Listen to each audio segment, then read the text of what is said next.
let it bang, bang.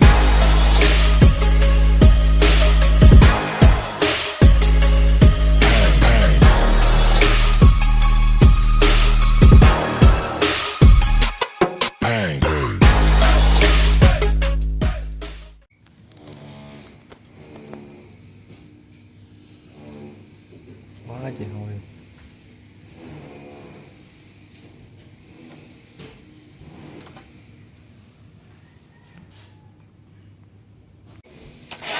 Có đi dưới cái tủ rồi em ơi. Dạ dạ. Để em.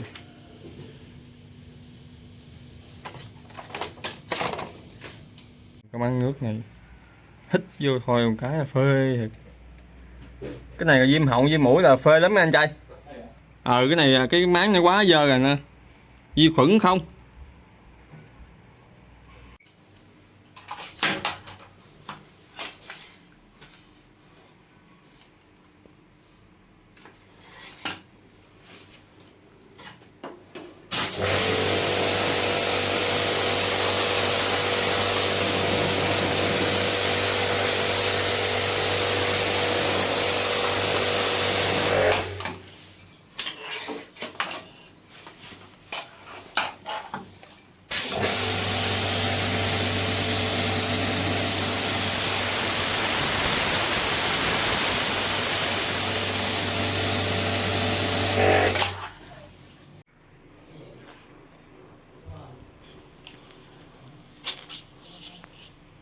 Năm mấy hả?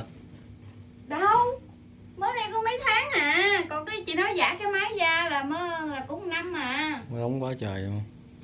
Cái này mà không tháo ra một cái là nó viêm mũi viêm họng, hít vô một cái là ho số mũi hoài luôn á. Hàng chị hai đứa con tôi nó ách xì nó ho.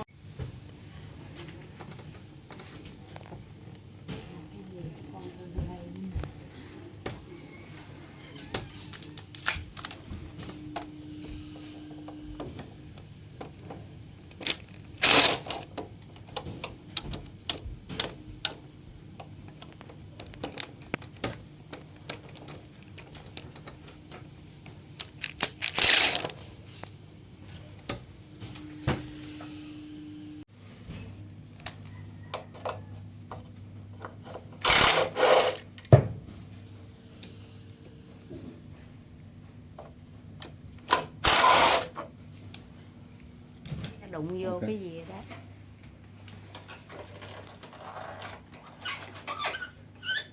Ủa quay làm chi vậy? Quay đem YouTube chơi. quay đem về cho ship coi hả? Ship rồi coi này.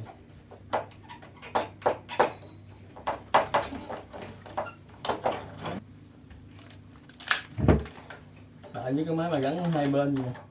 Nó hơi phiền. Đúng rồi, gắn hai bên nó cứng với dướng khó làm đó. Thông cảm đi. Không cãi gì nhưng khách hàng là thượng đế mà. Này em hay đạo Phật. Rồi cảm ơn chị nha. Giờ luôn đây cho anh. Đó để em làm cho nghe đừng làm.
sạch sẽ chưa, quá đẹp trai.